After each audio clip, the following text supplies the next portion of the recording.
here to everyone for this lecture of the NCCR on the Move. I have the great pleasure tonight to welcome Jan-Olof Rooth, who is a professor at the Institute of Social Research in the University of Stockholm. And his research interest is basically in issues in discrimination broadly, health economics with a particular focus on disability, and the labor market opportunities of immigrants. He has widely published in top ranking academic journals, and in particular about the issue that we have addressed today, also with the PhD students, discrimination. And I think he's made a significant contribution to this field of study, and notably by showing how discrimination often operates in an automatic, not very conscious way. And thanks to the use of the implicit association test that he has used, he has shown also the predictive validity of this method in real hiring situation. And I think he will delve also a little bit into that topic tonight with this lecture called Automatic Associations and Discrimination Reassessment. So I very much look forward to listening to you, Jan-Olof. He will be speaking for about 1 hour. Then we will have Michael Siegenthaler, who is senior scientist at the ETH Zurich, and also a project leader at the NCCR on the Move. And they will have like a discussion together, and then we will open the floor to the audience, hopefully also online, but we will try to stop the session at about 7:45. So the word is yours, Dan, and you can go ahead. So thank you, Robin, for those kind words. Thank you also for inviting me to come here and give this talk. Over the years, I really like the format you have here, like combining different backgrounds. That's also I've been using much of my research. You will see here. I've been working with mostly social psychologists, but also sociologists and political science people. So I think that's really good for develop your own thoughts and scrutinize your ideas. So I have a very ambitious agenda. I know you've been going since this morning, and I know you have different backgrounds. So if something is like totally unclear, raise your hand and I will try to explain it, because I think it should be like you should be getting out of here understanding exactly the stuff I've been saying, right? So don't be afraid to holler about that. I have a very broad title. What I'm really going to be saying more about is the implicit association test, how well that predicts discrimination when hiring. I'm good to go? Yeah. Yeah, I'm back. So that will be like the core thing, but I also want to give you like how we think about it, how to fit into all the other theories and stuff that are out there. Okay. And also before I start, I really want to, this is how I view discrimination. So think about the legal definition of discrimination. So when a person is directly or indirectly is treated disparately because of all these backgrounds, so age, ethnicity, religion, disability, sex, transgender, sexual orientation. So that's the background. I will go more into details when I need to, and then you will know. So here to give you just a flavor, what I've been talking about. So the first layer there is about discrimination in hiring, in different concepts. And then I will also give you professional sports, in courts, and in the classroom. So to give you like an idea how that works. So what I want to be telling you here is that biases exist in places where we didn't really think they would exist. And these are just good examples that we shouldn't stop looking just because we have all this evidence now. We just need to keep on searching. So these are examples we should think about that way. So first we have the teachers. So this is the context now in Italy. And you look at kids, they are standardized test scores, and you see that immigrant kids and native Italian kids have the same test scores. Still, the immigrant kids get lower grades. And then they study here can relate that to teachers' implicit stereotypes. I'm not going to dwell into what those implicit are. I'll come back to that later, but I'm just saying that's the result. When we look at MBA officials, was actually the case that this paper found that more personal fouls are called against players when they're officiated by opposite race refereeing crew. So think of it as a black player and the referees are white. Then he was getting more fouls than compared to when there's white referees. And those extra fouls are actually able to change the game, the outcome of the game. And they present like racial implicit bias as potential results. Now think about professional basketball, that's on TV. So this is happening openly to everyone, right? So that's also to have in mind here what's happening. Juries, many of you have seen these American movies, Hollywood movies. A jury, you have attorneys and lawyers, they pick out some of the people that sit in the jury before trial starts. So here, the trick here is that you look at the white jury pools before you start selecting. So these all white jury pools are actually convicting black defendants significantly more often than white defendants. And then we just had a Nobel Prize in economics. And Claudia Goldin, who's one of the authors to this pretty famous paper back around 2000, they were actually showing that women were less hired to these symphony orchestras. And so they started to play behind the curtain to see who's going to get the job. And that actually raised the number of blind auditions, if you want. And that actually raised the number of females that got hired. So that's one other thing that you probably wouldn't think of that as a starter, but it really shows. And then, I come back to that.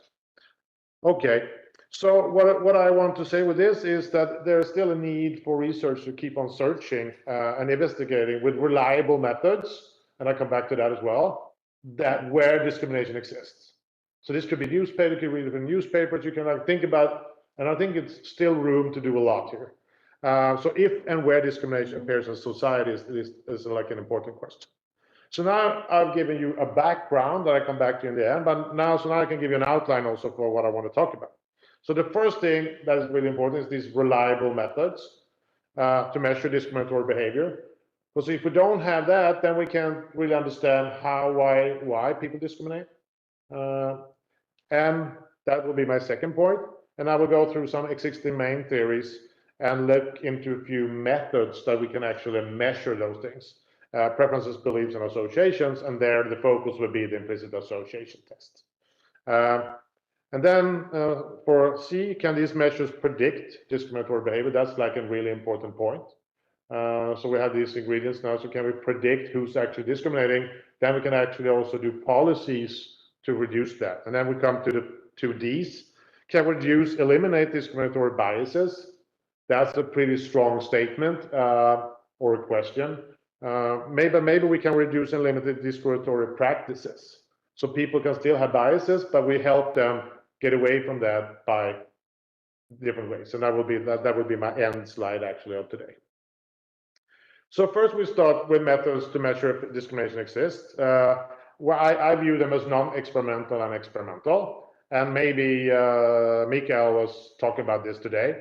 So the non-experimental methods, the most obvious one is the wage regression. So many countries you have surveys, you're asking people about the wage. So like think of the labor force surveys where governments most governments actually have those. So there you ask for wages, and you also know if a person is a minority or not.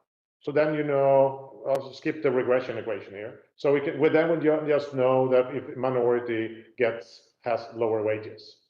Then you can improve that answer by maybe looking at cells like, okay, immigrants and natives that have the same education, the same age, live in the same city. So you start adding smaller and smaller cells, looking at smaller and smaller cells. If it still exists there, the evidence for potential discrimination gets stronger. But there are still things we don't observe in those cases. We don't know their language skills, maybe. We don't know their networks. So these are things that still differ between immigrants and natives, but it's still really good to do this. I'm not saying that you shouldn't do it. So it's still informative if those gaps are super large. It's still then you would think that discrimination might be a big thing. Then, of course, you can also survey minority and majority individuals. So do you experience discrimination? And yeah, people can experience discrimination without it actually existing, and also the opposite. So there was a pretty cool paper by a journalist back in 2003, I think. So she had people calling up employers about a job. So the person presented himself as, yeah, Mohammed, I'm inquiring about this job. And the employer said, they had a really good discussion. And he said, well, sorry, but the job is taken. So Mohammed in that case was saying, yeah, it was a really good discussion, but unfortunately the job was, the employer was really positive towards me. The next 10 minutes, Eric, who's a native Swedish guy, he calls and the job is there. So it's not only always obvious that discrimination exists in these things. And then, of course, you can ask majority individuals, but you're not sure that they're actually revealing their true beliefs or preferences. So what we do then is go into some sort of experimental methods. And first of all, we have these laboratory experiments, most of the time actually on students. So think of vignette studies or experimental games. So I'm not going to go into detail there. The natural experiments, that's the example I was giving before. Those are you go out in the real world and you observe situations where discrimination can be tested.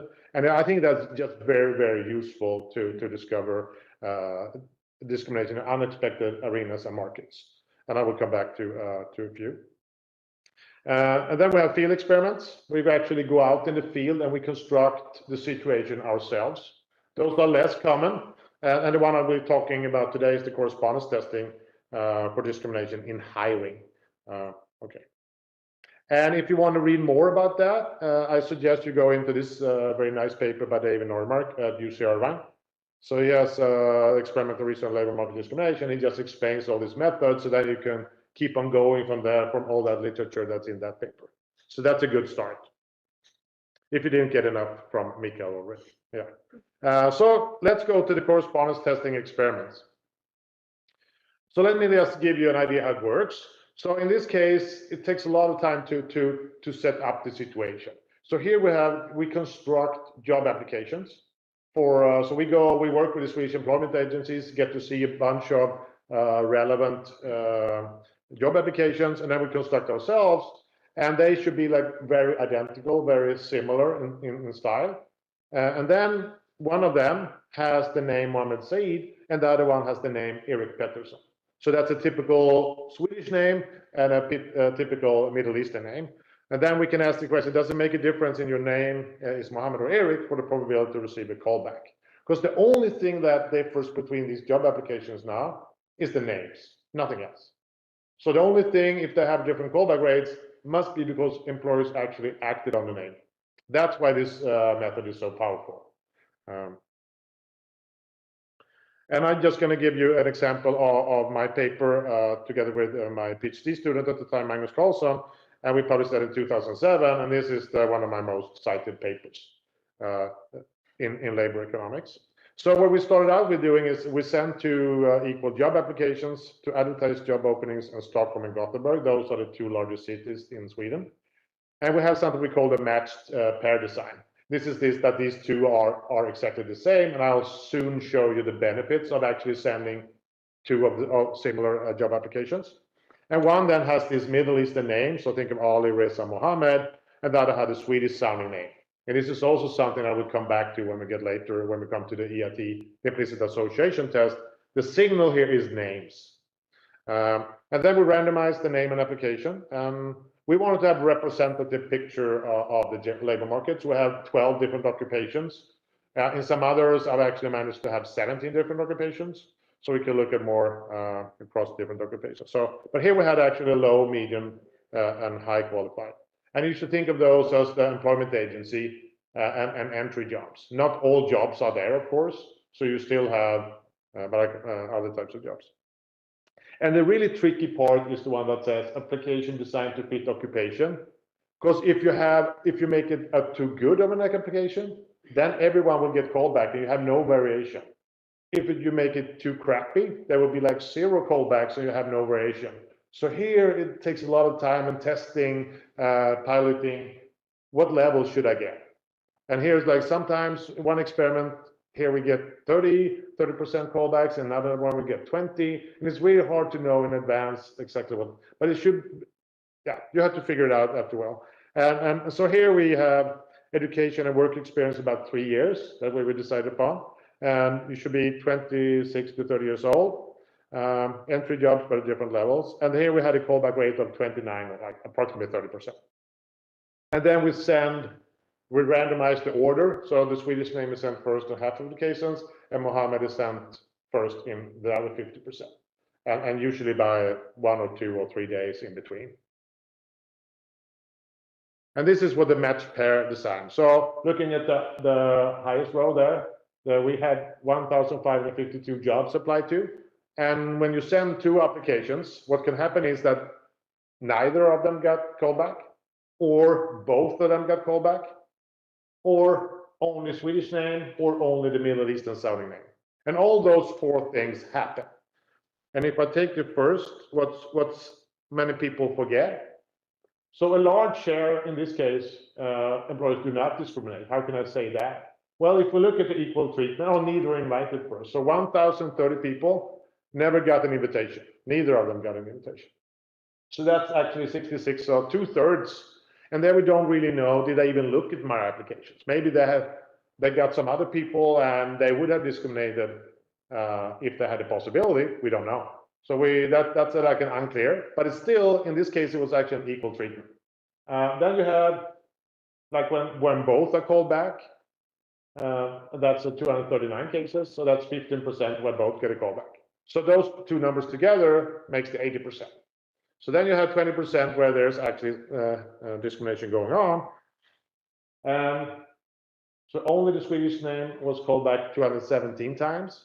And the Middle Eastern Southern name was invited 66 times. So how do we do it then? Well, then we use something we call the relative callback rate. So you take the number for when only the Swedish name guy was called back, and then equal treatment, you sum up those 2. So 239 plus 217 divided by the total number. So that's that 29% I was talking about, to say 30%. So 30% for the native Swedes get a callback time. And for the Middle Eastern, that's about 20%. So then you take the callback of the native Swede over the one for the Middle Eastern sounding name, and you get the number of 1.5. So 30 over 20. That means that the Swedish sounding name has a 50% greater chance to get a callback, which means that if the native Swede applies for 10 jobs, then the Middle Eastern guy has to apply for 15 jobs to get the same callback. So as long as there are many jobs out there, you can get away with or reduce the level of discrimination by applying for more jobs. Okay. Or how not reduce the discrimination, but reduce the impact of discrimination is the right way to say it. So these experiments, it's a really simple idea, dating back some 50 years.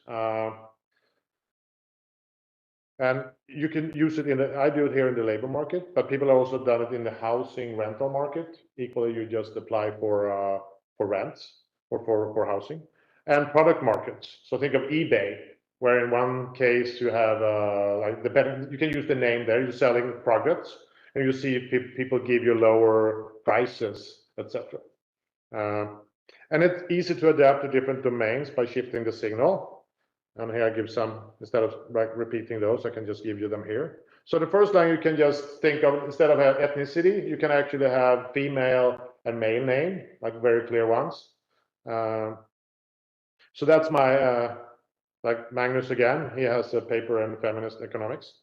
Disability is a little bit more involved. So again, you have the same job applications, but then you add a sentence saying, yeah, since birth I have a spinal cord injury, so I'm using a wheelchair, but that doesn't affect my productivity. And then you apply for jobs that, well, sitting in a wheelchair shouldn't affect your productivity. So think of it like an office assistant, etc.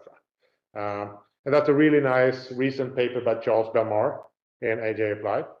And then we have David Normark again, who has done a very nice paper on age discrimination. And then I have myself had obesity and attractiveness. So how do we do that? Well, in Sweden, many people attach a photograph when they apply for a job. So something like this.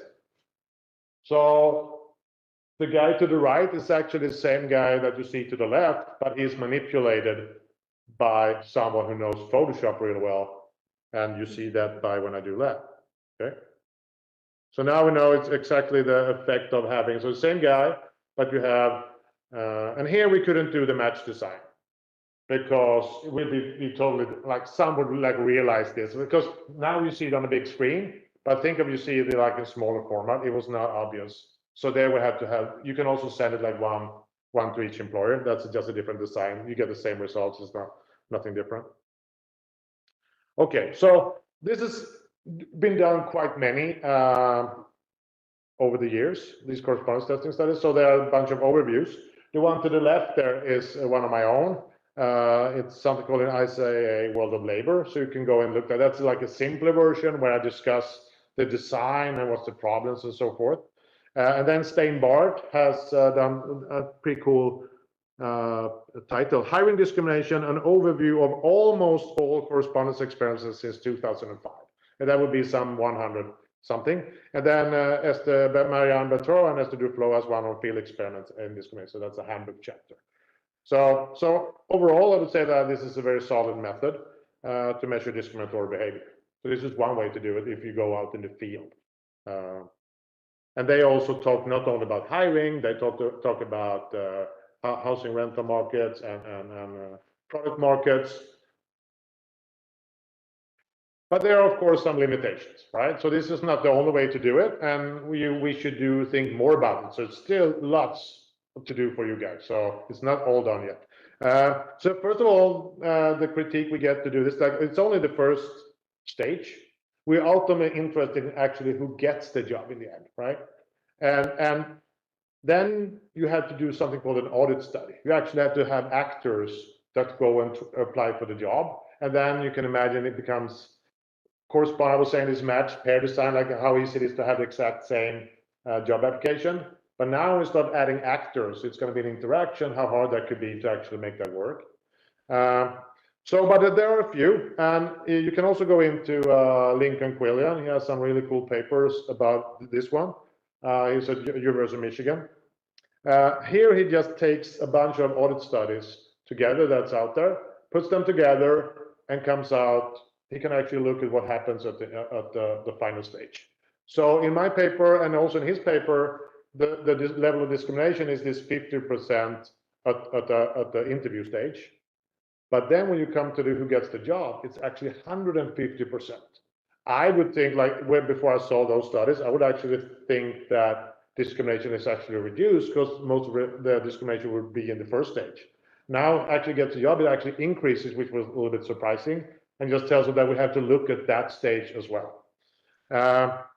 Then of course, wages, super important, promotions.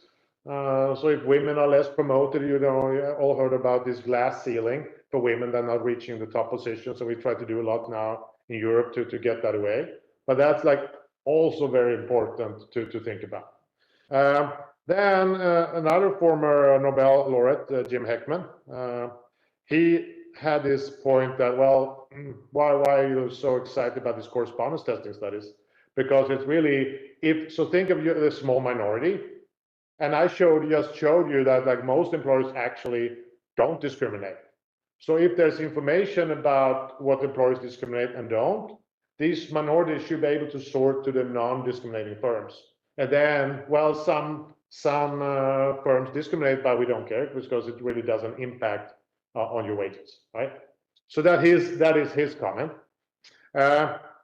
Then something that has become more and more important as we go along is these ethical concerns on these methods, deception and no informed consent. And if I start with informed consent, there's pretty strong consensus that if we inform these employers, yeah, I'm gonna do a fake study on you in the next year, they're probably gonna be observant. So we can't inform them about these things because they're probably gonna change their behavior. That's what we worry about. So it's consensus there, that's fine in this case. But then we have also this like no deception. That's a public good for all of us researchers. That we can't start like lie to firms, because then they start like, what is research really about? But here, my view is that we have these ethical review boards that are really important to guide us what should be done and not done in terms of research. I have another worry though. It's like, so think of the people in a wheelchair, for instance, or like minorities in general. If that's a small group and the employer never meet them, but they usually don't apply. And now there's a ton of correspondence testing studies. So as soon as you have them, you get a call back, and every time it's like, no, I'm not interested, because that's how we have to do it here. Like as soon as you get a call back, we just say, no, I'm not interested in the job anymore. So then they start thinking, oh, I don't bother call back this person because they're not interested in my job anyway. That's a real worry, I think. So these things are important, and you can look in I talk about those things in this ICA labor, World of Labor paper, and others. And then I also have, if you're more interested in that, I have a literature in that one. The final point is that can we learn why employers discriminate? I'm a little bit doubtful. So what's clear here, that according to the legal definitions, we are not allowed to use the names, and that's what they're doing. So we are fine that way. We are really pinpointing in a legal sense what firms are not allowed to do. But then I would come, is it pure racism, or is it some form of statistical discrimination? That means like you have group information, so you don't know everything about these groups, but you say that, so one famous thing we would say like that males are more competitive than females, and that's why males get these top jobs and women don't. So that's like, then you think that all women, but you can have like a super competitive female applying for those jobs. So you just, then you get the idea. And that we don't know from this study, right? So, and there have been ways to try to, like, you have a job applications and you add more information into it, like a little bit like you have these extra computer classes and so forth, and see if that helps you in getting the job. But that's like indirect evidence of statistical discrimination, which I can back. So now I'm here. Why do people discriminate? So here, like I'm like on thin ice. Was the expression we have in Sweden, because this is not my field. So take it with a grain of salt. This is what my colleagues have told me that should be like fairly okay. So I've showed them the slides. The function of the brain is a dual process. So the brain works in both what we call a systematic mode, which is time-consuming, controlled, and conscious. So that would be like in a situation where you say, "No, don't talk to me, I'm thinking now." That would be like you need all your effort to be thinking about something. That's like this systematic mode. But then we also have this automatic or implicit mode, which is fast, effortless, or parallel. And this is this unconscious thing. So that works in the back all the time. So the best example is, I think, from driving, at least for me it is. So if I would go to Zurich or New York, where I'm like, I haven't been driving much, I would have a hard time. I'd really have to concentrate on where I'm going. But then after living in those places for 10 years and going back and forth to work, doing this distance from A to B every morning, I'm pretty sure like one morning I'll get to work. I have no clue how I got there, because I was thinking about this important paper that I'm going to write. And then you've been automated. It's been automated, this situation. So I'm totally safe in driving the car. It's not that I was dangerous, but I could do other things doing this thing. So that's how you should think about these processes. Then coming into about threats then. How can we get these to be important in the situation where I'm getting to? And maybe someone has thrown something just in front of you and you go like, ooh, scared. I have a thing, I don't know where it comes from, but sometimes I'm like, ooh, like I think something's gonna come in the back. And I can't stop that reaction. It just happens, right? So that is this automatic mode that sets in. In this case, it's shown by this snake, and the vision, you see it visually. There comes a signal into the visual thalamus, and then a direct nerve to the amygdala and out to the body. So it doesn't go into your cortex. So you're just doing it without knowing you're doing it. You get the feeling. But then some seconds elapses, and it's actually a branch from a tree that falls down. I see that as like, oh, that was cool, fine. Then I can like relax. Or it's really a snake, and then I start running, right? So that's how this works. The second thing is now, okay, can we now extrapolate from the snake to this group behavior? So it's clear evidence that we actually form associations or attitudes towards groups. So here I have the situation that when you keep on reading about, so next example, this was important for the next example, that blacks in the US have higher criminal activities. And if you learn that over time, you might get that association into your brain and you might act on it. And the next one is Jesse Jackson. I don't know if you know him, but he's one of the most famous civil rights activists in the US. And he's apparently black. And he was saying, there's nothing more painful to me at this stage in my life than to walk down the street and hear footsteps and start thinking about robbery, then look around and see somebody white and feel relieved. So what is, if we take that in a look at that a little bit closer, so first he walks down the street, he hears like some steps in the back, he makes an unconscious association that it will be black robbery or a black person making a robbery. So he's actually having this, but then he knows his biases, this unconscious bias, so he can actually adapt to it. And then he sees somebody that's white and feel relieved. But think in a situation, not like a weaker signal, and you're not aware that you have these associations. Then you might get like a bad feeling, but you don't know exactly why. And that's why we think these unconscious biases are important in situations like hanging. Well, I come back to that. But that's important here. Like we have these, like it works through these explicit modes, like more like you really, I'm really discussing this person, and I don't want to hire him. Or it's more like a gut feeling, like you have a bad feeling, but you don't know exactly why. And we have in economics, we have these theories why people discriminate. So the first one that we evolved, that comes back from the US, all the racism you had. So these are something called taste-based discrimination, explicit attitudes and preference and tastes. So going back to Gary Becker, again a Nobel laureate, and a social psychologist, Alport. So those are the two famous ones to look at that. Then it has evolved. They realized that it's not all about that. It's also about the statistical discrimination. So that was more in the 70s. And think of it like you start thinking about stereotypes. So this group that I was saying before, women and competition, that would be a stereotype, right? That women are less competitive. And then the social psychologists in the 90s developed these, the implicit attitudes that we will be talking more and more about. And lately, the last few years, the economists have turned to incorrect beliefs. So like having stereotypes that are wrong about groups and what happens then in the long run. And there I have Louis-Pierre Lepage, who has a recent paper. That's one of my employees in Stockholm, a really cool paper. So you can go to that. So that's, and now I'll say like the title is methods to measure preferences. So now I just talked about this series. Can we really measure these things in a good way? So this is a very selective view. I will come back later to these explicit measures, but for now we'll be talking about this implicit association test. Oh, and I told the organizers here to send out an email for you to go in and do the test. How many has done an implicit association test before? A few, yeah. So then you know, maybe yeah, we'll see. Be nice to hear afterwards what you think about it. So if you go to this project implicit, you can take a bunch of different types. And the one I'll be talking about here is the Arab Muslim IT. Mine is a little bit different, but it's fine. So it's built up, it's very simple testing. That's why I think some people are also so skeptical. It's basically a sorting task of different things, names and words that really be important. So let me go through it. So first we have something called target categories.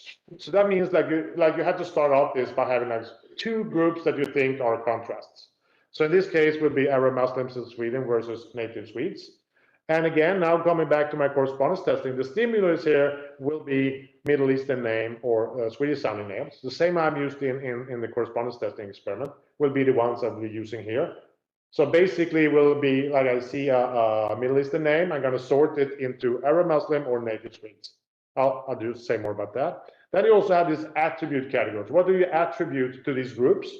Good words or bad words? So here you have the stimulus there are the unhappiness, love, joy, pain, misery, death, and evil. You can like experiment with different words and you look what other has tried. So you do a lot of testing here what works in your context, in your country, or the local arena that you are doing this in. So then you have, this is like supposed to be the screen. So here you have attribute and targets to the left and right. That's the upper corners. And to the left there, you're supposed to press the E key if a bad word or a Muslim male name appears, and we press the I key for good words or Swedish male names. So in this case, this is Yusuf, that's the stimuli. As soon as you see the stimuli, you're going to press these keys to the right side. And if you press the wrong one, it becomes a cross, like bam, and you have to think and do it over, right? So, but it doesn't go like, so first you train this. So this is how you start, you train your targets. So you learn how to do this sorting. So here will be Yusuf, I will press the E key for our Muslims, and then you do the same training for attributes. So you're just learning. And then after some time, you get into the real thing. And now you do have bad or Muslim men to the left, and good words and Swedish male names to your right. And then they start like happiness appears, and that will be press the I key. And then Yusuf appears, I will press the E key as fast as possible. And then I keep on going. So then we have, if you have that association, we call it compatible, that Swedish man and good words, and Muslim man and bad words. If you have that association, that goes really quick to sort. One of the problems here with IT is that we don't know if you have a strong association towards the positive, like Swedish men are good, or you have negative attitudes. So you only measure the distance between the two, right? And then you have something called incompatible. Then you change here, so good a Muslim man or bad a Swedish man. And if you really have that strong association, it will be really difficult to do the sorting. And you do that in random order. Some of you will start with the incompatible. Some started with the compatible version. So it's no that you're like always do one before that. It's randomized in the program with which one you do first. And it's really about how long does it take for you to sort in this compatible version and the incompatible version. And this I've already said, so I don't need to say that again. And the EIT effect is really the difference in time to sort the compatible and the incompatible version, and then divided basically by just something called a standard deviation. That's basically taking care of that people sort different timing. Just takes longer time for some people to sort than others, and that just makes it more standardized to compare. And in the end, this is what I'm interested in. So all that work, I get this. So I get like a distribution of people. Some have strong IT effects, implicit association, some are low. And in the end, I'm interested in, okay, do those people with a strong scoring on this testing also discriminate more in the hiring situation? That is the end, what I'm getting at, and that's exactly where I'm going now. So can explicit, you haven't seen those, or implicit attitudes measures predict discriminatory behavior. And here I actually have 3 hiring experiments in Sweden. I'll be showing you 2, but yeah. So now go back to that's why I wanted to show you those brain images before. So now think like how close we are to the ideal situation where actually people are looking at these job applications, they have the name, we know that they're already discriminating on the name. So now we think about, okay, what is it now? Is it these explicit ones, the cortex things, or is it really going through the implicit unconscious modes? We are not in the brain, but we can we try to know a little bit more what's happening, right? So that's the idea of this work. And so when are these automatic associations activated when hiring? So this is learning by talking to recruiters, employers in different situations, and so especially if there's time pressure. So think of that load that the picture's supposed to be someone who has tons of job applications, and they're gonna you have to be done by noon. Okay, how are you going to do that? Well, then you have time pressure and you better do it quickly. And then it's room for all these biases to work. You might have a mental overload. That's the same issue. Unclear applications. Well, if you have decided in beforehand, we're really looking for someone who has 5 years of work experience, that should know these computer programs, etc. Then you have a really strong list. Then it's like the opposite to have an unclear application that you're like, oh, no, we don't know what we're looking for. We'll see when we get them in, when we start reading. And I've heard so many, I don't have like a structure. I trust my gut feelings. then you should be really worried that what could be going on, right? So that's the background, and if you are in a field where you really want to go into the hiring situation, I think much could be done here for us to learn more. When is this happening? I think that's like an open book. So here are my papers that I stole the big title from. So automatic associates and discrimination in hiring, the role of automatic obesity stereotypes in real hiring, one in social psychology and one in economics. So these studies combine what I said before, like these correspondence testing field experiment, ethnicity or obesity. So we have a really well-grounded method to measure discrimination. And then we add on these measures on the implicit association test. That's one strong measure that's up there. And this is how it was done. So I'm just going to go through the first experiment. The second experiment will be exactly the same. So we did a situation testing. That's the correspondence testing study. That was done in May 2005, long time ago. And we got these 1,552 observations that I showed you before. Then we contacted 729 recruiters. We couldn't do, because it's costly, so we couldn't do all of them. So we decided on, for whatever, 729. Then about half of those said, yeah, really cool. So we called them up and asked them, yeah, we want to know more about the hiring process. And we're going to ask you some questions. We'll also ask you to do implicit association test. And half of them, I think that's a big number, were really interested in this topic. Unfortunately, at the time, when you did this millisecond software, there were plugins. You needed a plugin to accept the plugin to your computer. I don't know if you know what that is, but like you have to allow a small program to be into your computer, and there were firewalls. So they could not do it. So that was really a bummer. But in the end, we ended up having 193 employers taking the implicit stereotype test and also talking about explicit questions. And when we look at, so that's a strong selection, right, from 1,552 down to 193. But when I look at the results from the correspondence testing for those 193, the result is actually the same as for the other ones. So it seems like it would be really boring in this case if no one would be discriminating, and then we wouldn't have a study. So it's really lucky for us that they were still lucky, but you get the point, that they are still discriminating to be able to do these studies. And then the other one basically had the same numbers. And then we come to the explicit measures.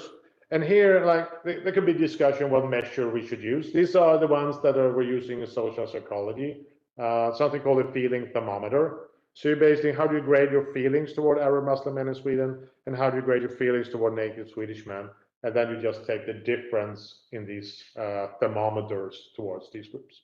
And then we had like an explicit hiring preference rating task that I like, now this is not going to work. People are not going to, because you're not allowed to discriminate on ethnicity, right? So I thought like no one is going to respond, but they did. So that you will see soon. So here is the statement. When hiring, I strongly prefer hiring native Swedish men over Arab Muslim men.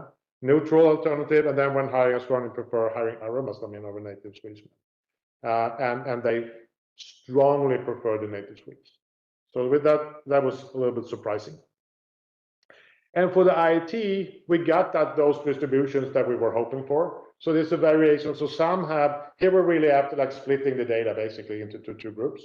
Those who have high measures and low measures, and see if they discriminate in different ways. So that's how we can think about these graphs here. So it's just a matter of just finding different types of recruiters. And here are the correlations. So that means like if we look at the means here, it just tells me that all of them, I said like the measures for explicit measures would be low.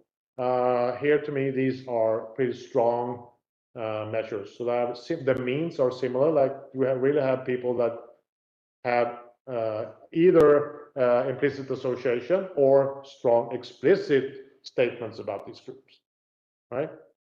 And the final thing here to say is like if I look at the correlations between those implicit measures and the explicit measures, they have very, very low correlation. That means that they're not in the same ballpark. They must be something different. And that's also why I want to show this brain that it might be, I'm saying, that these implicit go through a different channel in the brain compared to explicit. There seems to be, and here we need to also do more to figure out what's happening here. Are they really distinct concepts, or are they something similar? I would say we don't know that. So, and also Michaela Kalana gets the same results for Italy, and she also asks, are these really different concepts? And it's a quite big question mark there. So that's also for those who think this is interesting and to go in and look at there.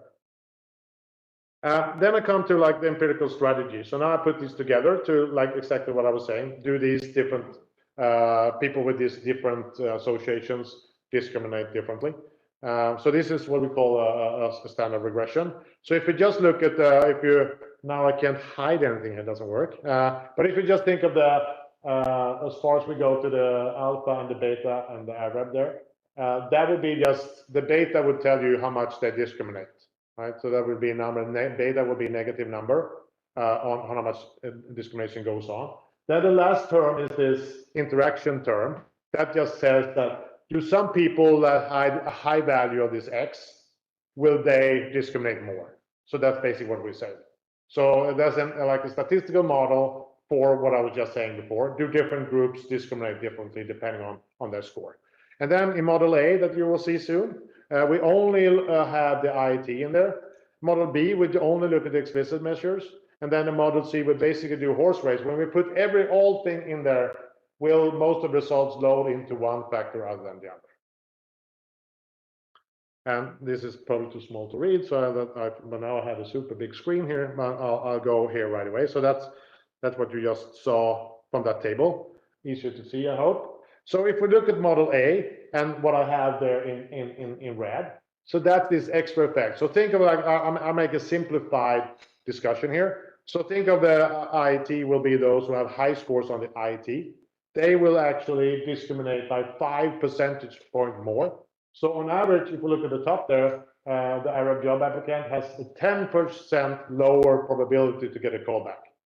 So if the average number for the native was 20%, then that actually down to 10% for the Arab Muslim, for those who have low scores on the IIT score. Then when you have a higher IIT score, it's down even further by 5 percentage points. So this is really a strong impact. If we look at C, where we also allow for influence of the explicit measures, it's impacted a little bit, but not very much. It's still a strong coefficient. It's down, instead of 5.1, it's down 4.4. But statistically, I can't separate those effects from one another. I should say that. If I look at model B and just look at the explicit measure, then usually in economic, when we have stars, it means that is a statistically important measure. None of these estimates has any stars on it. So that means that these explicit measures do not explain why people discriminate. So I'm so surprised because these people were someone from the Middle East. But then they come in a situation and they call back the person for a job interview. Okay, so I think that finding is one of the strongest here that we find different. You can have different stories for why that's happening still, but it's still surprising. This is not what I was expecting. This is the second experiment. Again, I just move on directly to what we see better. So again, a little bit, if you look at, for those who have low IIT scores, the first line, it's 17% and minus 17% now, so it's a stronger level of discrimination in this experiment. But we also see that those with higher IIT scores, they also are 5 percentage points more likely to discriminate. So again, same sets of results, and model C, when we have both at the same time, it actually goes up a little more this time instead of down. But we can't, again, separate those two. And as we saw before, we don't see the explicit measures having any impact. And now remember, these are different time periods, different jobs, and so forth, and still we find the same results. I should also say we have the one for obesity. Again, a strong correspondence testing study from the beginning, different setting, different time period, same results. So I think that's important.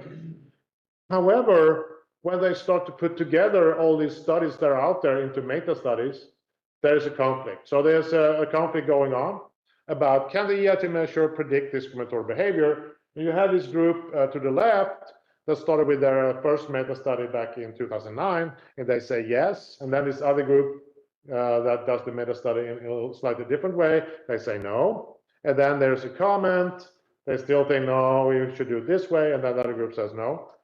But what's really interesting here, and the last reply is a yes again. But I think it's like meta studies. I don't know how well you know what a meta study is, but it's like you put all the results together to come up with like one estimate out of all these studies. But how good that meta study is depends on how good the underlying material is, the studies. And there I have a big question mark on what's being estimated so far. And also for those who critique the literature actually writes. So here from Oswald et al. Although only a handful of studies have examined the predictive validity of IoT in field settings. Instead, they are laboratory settings, most of them, with student samples. And I don't think that's really what I want to see to be like totally convinced, to convince me at least. And then I refer to my obesity paper as one that actually does out in the field. Then we have this other paper by Alicine et al. That is Rise and Resubmit in AR. She writes, or they write, most of these studies refer to experiments with a limited number of subjects and do not have information outside the lab on whether individuals with strong implicit associations are actually biased in their interactions. So again, limited number of subjects, usually less than 50, and I have in the field 1,500 observations or more, and 3 different experiments that are run different times, and they all show the same results. Okay, I'm in Sweden, so they could be different in different countries, but I think there's still more to do here, and therefore I think it's actually potential revival of the IoT. I'm not convinced that it's dead yet. So coming back to that, I think I'm done with that. I'll probably come back in my end slide saying like promote it a little bit even more. But can we reduce discriminatory behavior? And I'm coming back to these 4 examples that I started off with. And one thing that comes back here is individual awareness of these implicit biases. So companies today has these, that you have to take, like many companies have, like digital diversity programs for 1-hour digital course. Usually also involves taking the IT. So that's kind of like individual awareness. You'll be aware of your conscious bias of those exist. And what they did here in the Italian study for the teachers, so they let them become aware of their own stereotypes. So they have these teachers take the IT test, and they learn also before that what their IT score before they start grading. And that actually reduces the gap between immigrants and natives in the gradings. So super nice result. MBA officials, that paper on referees in basketball, of course it like gained enormous exposure, like that was discussed all over, right? And when that happened, the bias disappeared right away. So there was lots. I'm mad, I don't know, and they don't know either. But I'm imagine there was so much discussion among the referees and players and so forth what was happening. So they are pretty sure that this would. They try to reduce it in different ways. And the paper themselves point to referees' awareness of their biases as the mechanism, the most potential mechanism behind the result. Although they can't show that. For the juries, you can also get awareness through exposure or hiding. So first I go to the exposure case. So this result that the black defendants were convicted more often than white defendants in all white juries is completely eliminated as soon as the jury has at least 1 black member. So that's also like a really strong result. Like you shouldn't be doing your hiring on your own. That just tells me that's why like simple way to improve hiring situation. You should do it on your own. Make a team so everyone put in effort in evaluating all candidates. And when we hire for the job market, we're like 10 people selecting initially. Instead of having like 1 person selecting by himself initially, we actually have more people selected initially, and then in the end we always at least 4 people for every candidate. So therefore I think we don't have this. We could still have it, but it reduces the possibility for hiring. I was giving for like this playing behind the curtain helped. But you also have this anonymous application procedure. So people send in the job applications. Some person takes all the applications, take away the names, take a name, the age, and all this. So you don't know where they come from, basically. Or you don't add that into your job application. And hiding that key in identifying data really increase the chances of both women and individuals of non-Western origin to advance to the interview stage. And that was in the Gothenburg municipality in Sweden. And we have seen more of these anonymous application procedures. I don't know if you have those here in Switzerland also. So awareness. These are like I looked at some home pages a week ago, or probably 2 weeks ago now. So the U.S. police, they really want to. These 1 hour get awareness of your implicit biases, and then Harvard University is really strongly enforcing. Also, you need to think about your unconscious biases, and they even encourage their recruiters. So everyone they recruit on the job market, for instance, or in other states, to take an IT or many ITs even. So you think it's out there that people are thinking about these things. So this is my final slide before let Michael crash my. So I think I'm trying to encourage you. You're a student, young students, and I think there's very much still to be done out there. First of all, keep on searching for where discrimination exists, what arenas and so forth. I think there's much to be done there. And I really think there's a revival of the IT. When people start doing more and more of these field experiments and think about like in situations where we think discrimination is really revealed by their behavior, then we also have the potential to see the predictive power of the IT. But I mean, like IT is just one measure. There could also be like more measures, like constructing more measures could also be important. And like a low-hanging fruit. Now, I was just like a week ago, I was talking with HR departments for both all the big Google, Spotify, and they're all doing these training programs. But okay, how do you know they're effective? Yeah. So I think it could be investigated how good they are. Are different programs effective? So I have many ideas there how we can do that. So I think there's we can probably also talk to HR. They think about these issues a lot too. So it's not only researchers. I mean, like these HR people are really thinking about these issues for diversity at the moment. So there's much to learn for us also by going out to firms. So that summarizes my 60 minutes. I don't know if I made the time there. Okay. Thank you. Thank you.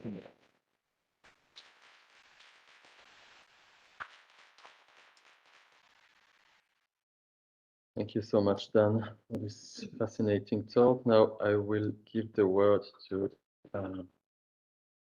Michael Sigenthaler. I will just open your slides here. So I'm so happy that you didn't contradict me, because you're the expert and I'm not really. Just, but I actually think many things that we already discussed today in the course were actually popping up again, and so yeah. Sorry. This change. So hybrid meetings are. Yes, it's always a bit. Sorry. Here. I will share your slides here. So while you're doing that, I can just and if anyone is willing to reveal what they think about what they thought about the IT, I'm happy to hear. Like, what's it like? How was the sorting? Did you think it was a ridiculous task? Switch it.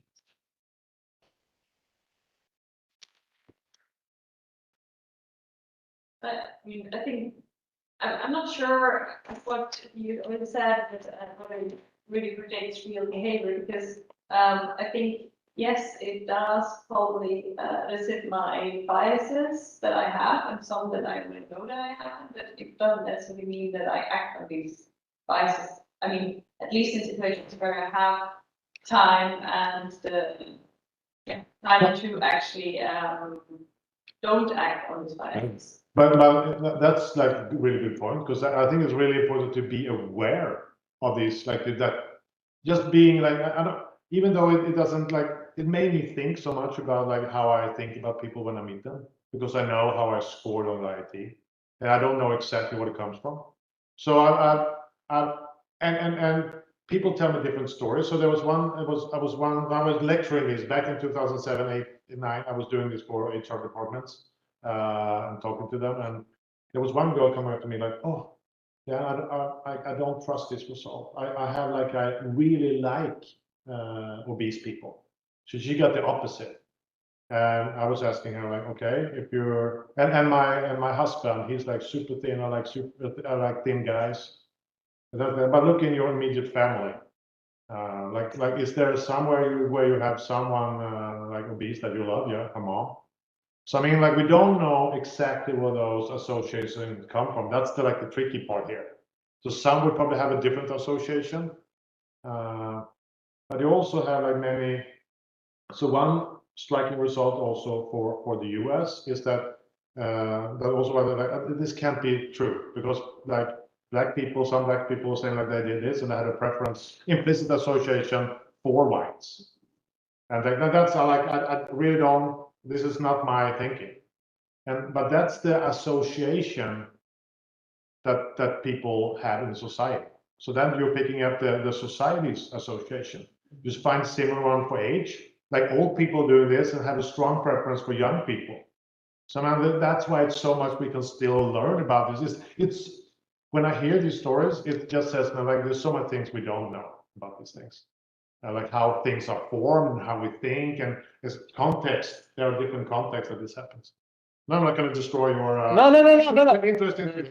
It's probably even more interesting and than what I'm going to talk about anyway. So I'm going to shortly go a step back and actually, so I'm actually bought in.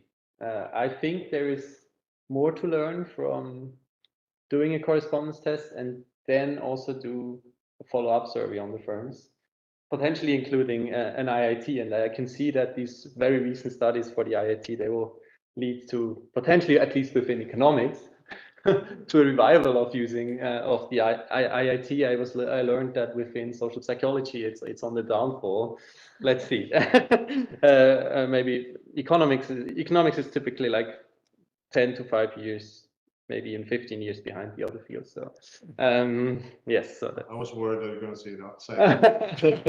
So I'm actually going to shortly show a picture that I already showed before, and I'm only very shortly going to discuss it. So as I said already in the public in the core course before, what we did is that we collected click data on recruiters, and we essentially peered over recruiters' shoulders when they did actual hiring decisions online. And we collected all clicks, all contact attempts, and essentially, because we had all information that the recruiter had, we were able to some extent to reconstruct their decisions and also to show whether they discriminate foreigners. And its context is Switzerland. But one of the most striking results was this. So this is the average time spent on a profile when evaluating a candidate on this recruitment platform. And you see this goes down from 10.5 seconds per profile to like a bit less than 10 seconds per profile at 11, so shortly before lunch. Then lunch itself is a bit an outlier, but only few recruiters actually recruit over lunch. And then there is this, again, the time spent on a profile decreases a lot towards the end of the day. And this is obviously suggesting that if people get hungry or stressed or tired or whatever, they spend less time on the profiles. And actually, it was also true that both.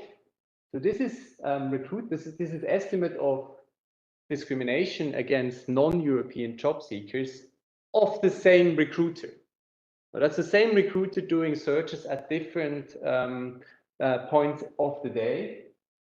And what we kind of found is that people essentially at those points in time of the day where they spend less time on a profile, they also discriminated more. So especially close just before lunch and also in the evening, discrimination against non-Europeans went up, and the same actually happens also for European job seekers. So exactly the same pattern.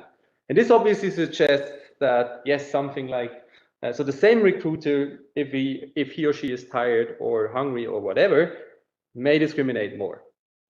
So suggestive of implicit biases. So if it's true that discrimination in part happens unconsciously, it actually may be relatively, in some ways, easy to reduce it by affecting or changing the decision environment.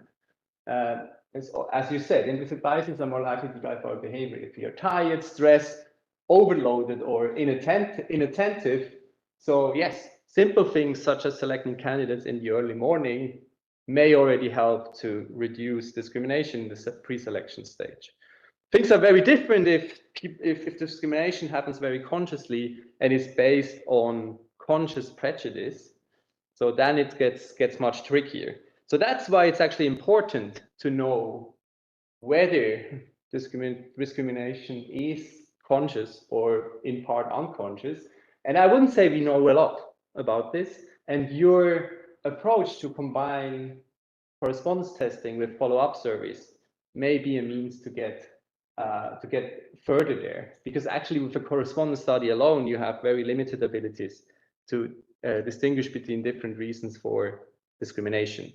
So could we combine, do you think we could combine correspondence testing with follow-up surveys to not just validate the IIT, but to learn more about the sources of discrimination, whether it's explicit or implicit? It probably would involve including other measures of, or including additional measures, survey measures, for instance, including measures that measure prejudice and biases more explicitly. Do you think one could use your combination of like correspondence studying and follow-up surveys more to get at this more broader question about discrimination? So that's one potential forward. It's difficult to know exactly how to get at what so many others have tried this far. So I think we just need to do more. So like back in 2005 when I was doing this, there were this the same time there were lots of people doing brain scans. So they were taking IIT scores and you were showing faces of different people and you were looking at the brain activities. The name that pops up in my head is Cunningham from NYU. And then that disappeared, that literature. So they were trying to figure out what more, is there some particular brains, if when you like explicitly or implicitly. I don't think that evolved. Of course, this is not totally, like I do more on this. That I think that's a fantastic idea to what you're saying. So I don't like it's. And I think your results are pretty fascinating. So I'm doing a lot of other research on food and school outcomes. So I have a paper on introducing school lunches. And now we worry about school breakfast. And this is exactly the blood sugar level. You've been fasting all night. And then you eat your breakfast, your blood sugar level goes up. But then by lunch, it's like really down and kids can't concentrate. And then you eat lunch and then you up there and then the other day. And when you're a young kid, in Sweden at least, you get like something we call a fika at the end of the school day. So they are like getting this, but then the older you get, they care less about what you're getting. So there's so many things that we have to think about the context also. That's what I think more about this. Like so many now think about standardizing the interviewing process. So everyone gets the same format. For some schools in the US now, when on the job market, they also talk about having the exact same questions to everyone. So that if someone comes in and is super energetic and so forth, and one other one is like super nervous, you shouldn't be giving them different interview situations. So try to standardize again and see how that works. So I think a lot about is like, I'm pretty sure people have biases. We're really at that state. Like we know like people are having all this stuff. Now I'm like my D1 in my initial, like, can we come up with situations where they don't discriminate despite having these biases? That's I would like so policy, like more like policy. What should we do to alleviate these problems? Did you ask firms about their formal hiring processes? When No, you it's just like there were so many other things that this was a long time ago, and it was barely that we allowed to do what we were doing. So unfortunately, so we should have, of course, we would have loved to do more. But I really encourage you to go also and just talk to firms and those who are that like human resource fields and that much hard numbers that we are. Like just go out there and learn about their places. Try to find firms that maybe they're doing like 20 recruitments a month. Then you get like a big data set pretty quick. And maybe they're interested in like we try this for this and try that for another. And so I think there's many things to learn. Yeah. But your suggestion is a good one too. So I mean, that brings me to my last slide. When you just said, if you had to test one intervention to reduce discrimination at the pre-selection stage, which one would you test? Do you have a strong opinion on which one would work? The one I really like, I'm really inspired by the one for juries. So like more people together to get away that someone is not using their gut feelings. That's like the, because it's like without talking to recruiters, there are so many, you wouldn't think that that is a common, but so many say that. And also there are so many other things that we don't know. We don't like when we recruit initially, we have this big pile of 250. At the beginning, we just take out those that doesn't fit in to our profile. But at the end, we are trying to find the best people. And people might be discriminating differently in different situations. So you have to think a lot to think about. So, but really, I think about like more. I really like the situation where we are many. So to think. Yeah, jump in. Follow-up question. Yeah. Are you talking about just many people, or are you talking more about representation? Because there are two different things. No. So okay. So we do both. I would say so. It's probably not. If you would do many males, That's 50 plus, then you would get everyone probably has the same ideas.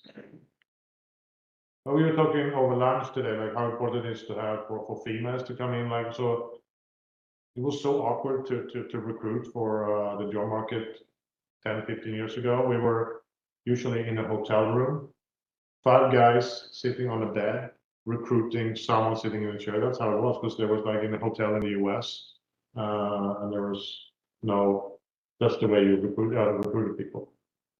And then after that, I talked to many female candidates or PhD students, how important it was when a female were a part of the committee.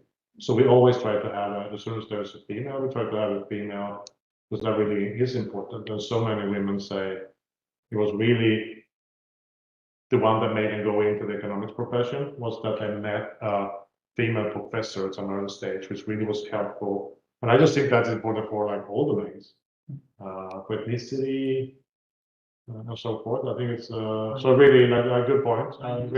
I use it as a treatment in development. Yeah. It's very friendly. And it works. Yeah. Yeah, you know it works. Yeah. You see.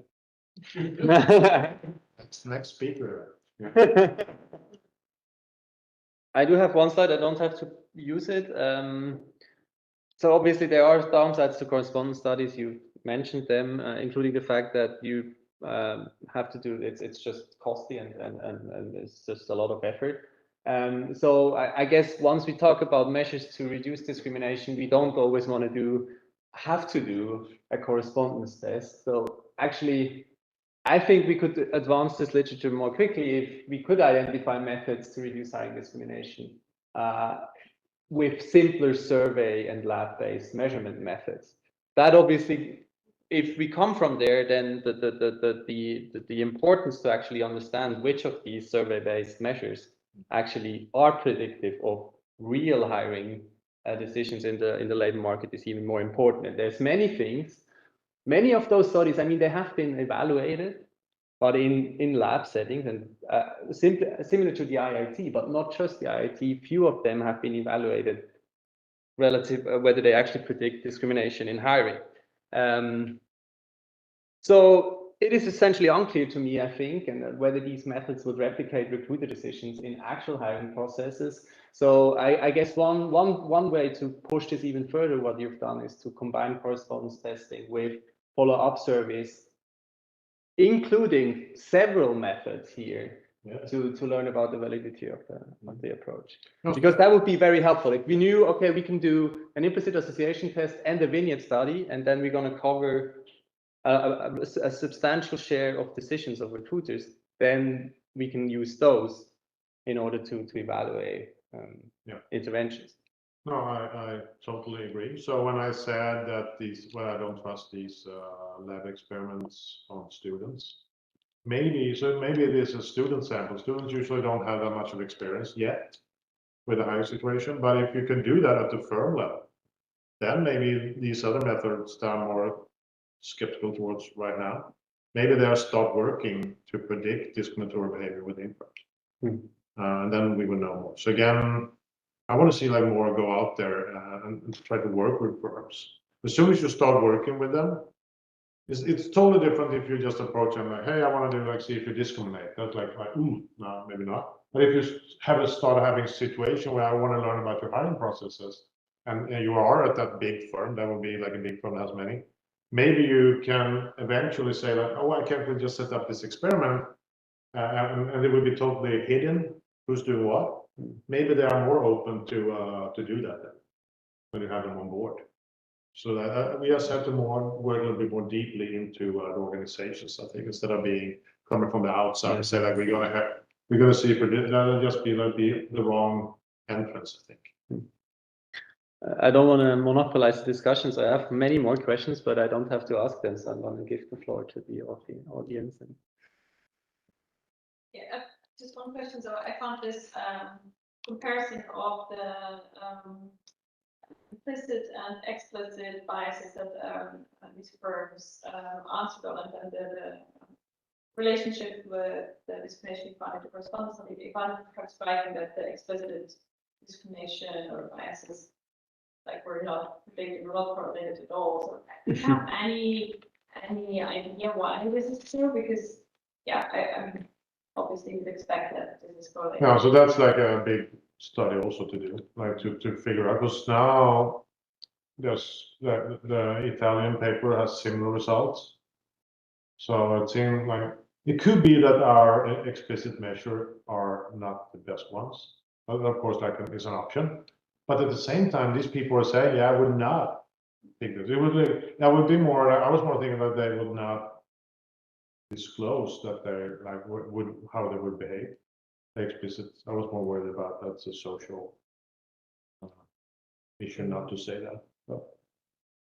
Yeah, one question I have an idea about how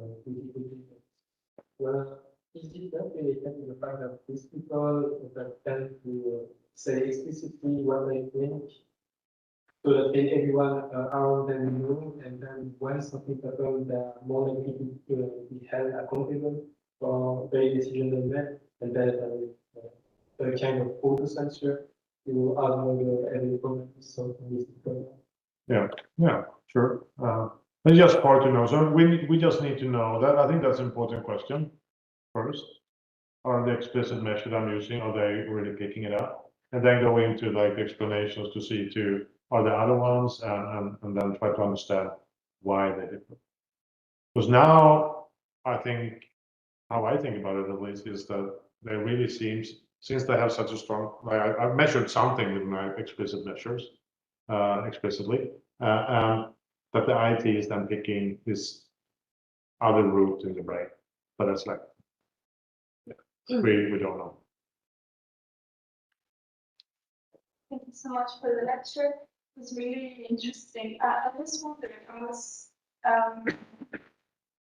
very interested in the question on the why, and I was wondering if there is some research going into that, because I feel like, we measure discrimination, but I always wonder, I was also wondering throughout today's last two lectures, if we want to overcome it, wouldn't look at the why also help, and that was, I'm wondering if there is already a lot on it, or it is starting, and how, which direction.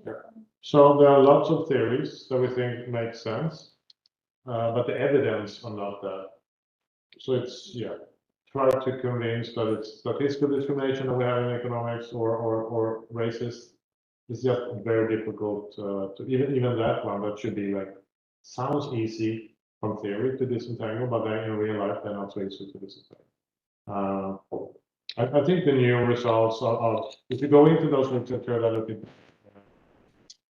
the latest inventions in economics, that for instance, look at the stuff, they look at how people learn. So they're actually within companies to learn, like depending on if you had a bad hire, your previous hire, that someone like terminated the job or got terminated pretty quickly, and that was a minority person.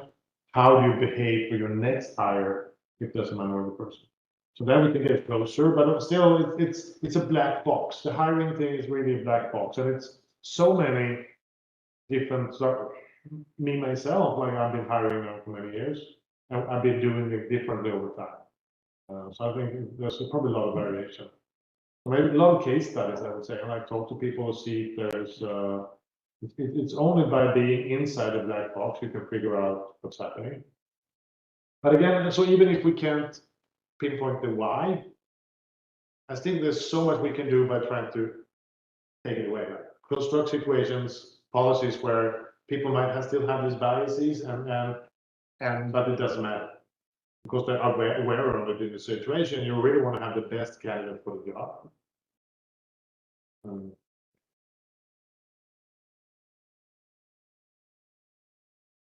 I have one question and one comment. The question is about your paper with Carlson, 2007. I really, really like it. But if you were doing this paper today, would you still do correspondence test? I think so. It's a start, yes. Okay. And the other. I'll give them that. Okay. So now there's one drawback is now there's been so many, because back in 2007, we were not allowed to do correspondence testing studies.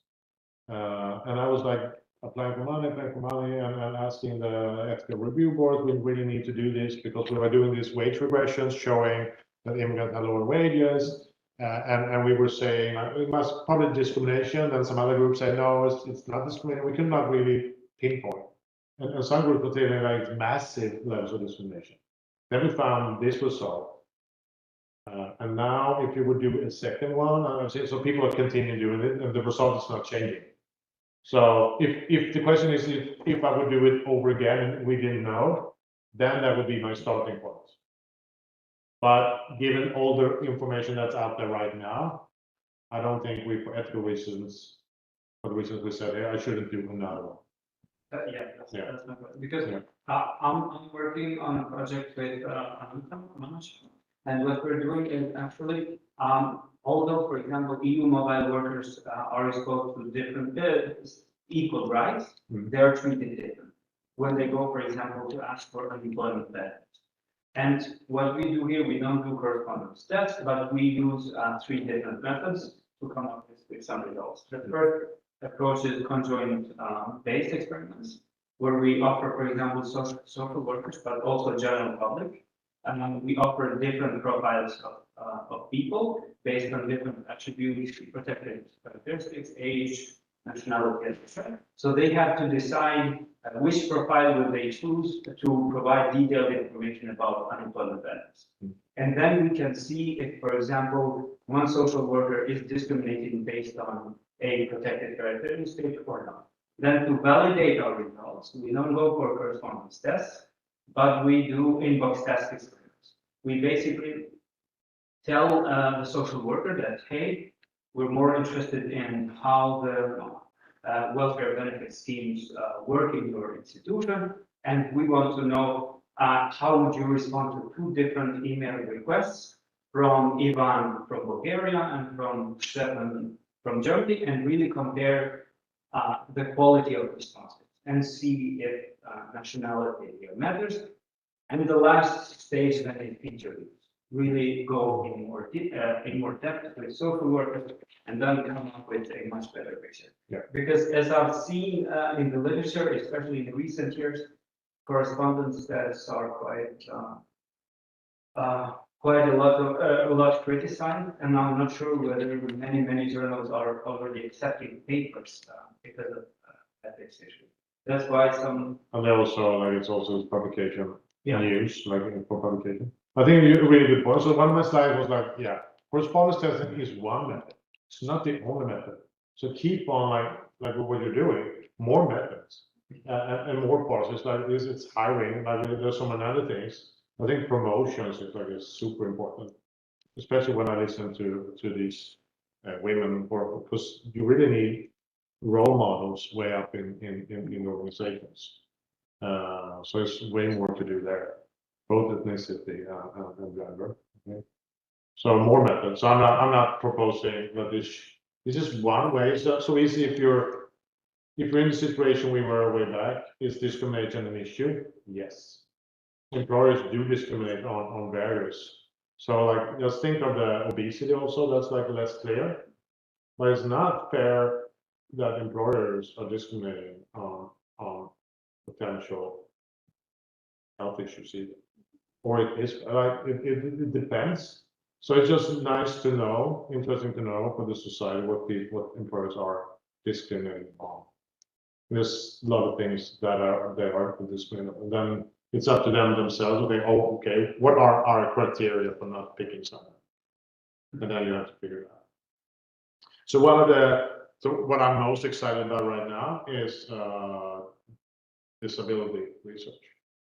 Right. And because we find the strongest levels there, I wanted to start off with doing correspondence testing studies similar to Denmark, just to be able to go out and talk to these disability organizations. Hey, this is the result we find. Now I want to work with you to try to reduce it. And there we find the strongest levels. So basically, that I found in any of my previous correspondence tests. So basically, it drops in most cases. There are like 5 or 6 in the world in total. It drops from say like 20% to 10%. So half the callback rate, just by saying like, by the way, I'm in the wheelchair. And it's hard. It's not explained by facilities being adapted and so forth. It must be something else. So that's and then we're just thinking about, okay, is that fair? And like how can we get around that? So now I'm more into, okay, can we start policies to make people understand that group can actually do their job? And this is like secretary, so it's not like it's like me being in a wheelchair instead of sitting here. Anyway, I think that's like a topic that if you're interested, I look at it and see if that's because that group really needs to be investigated, how they're doing it in labor market, housing markets, anything. Thank you. I think it's time now to close the session. I'm sorry. And we will go for dinner. So thank you again very much.